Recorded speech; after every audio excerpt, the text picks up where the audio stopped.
નમસ્કાર, આપ જોઈ રહ્યા છો પ્રકોપ ન્યૂઝ. હું છું આપનો એન્કર.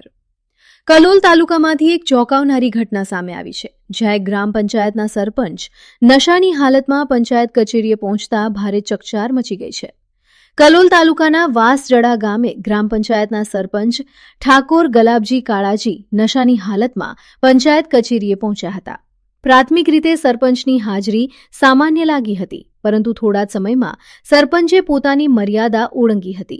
નશામાં ચકચૂર હાલતમાં સરપંચે પંચાયત કચેરીમાં હાજર લોકો સાથે ગાળાગાળી અને મગજમારી શરૂ કરી, જેના કારણે પંચાયત કચેરીમાં તણાવપૂર્ણ માહોલ સર્જાયો હતો. આ સમગ્ર ઘટનાનો વિડીયો સોશિયલ મીડિયામાં વાયરલ થતા ગામમાં ભારે ચર્ચા અને રોષ જોવા મળ્યો છે. પરિસ્થિતિ વધુ ન બગડે તે માટે હાજર ગ્રામજનો અને પંચાયત સભ્યોએ સરપંચને સમજાવી શાંતિપૂર્વક ઘરે મોકલી દીધા હતા. જોકે ખુદ સરપંચ દ્વારા આ રીતે મર્યાદા ઓળંગવામાં આવતા ગ્રામજનોમાં ભારે અસંતોષ જોવા મળી રહ્યો છે.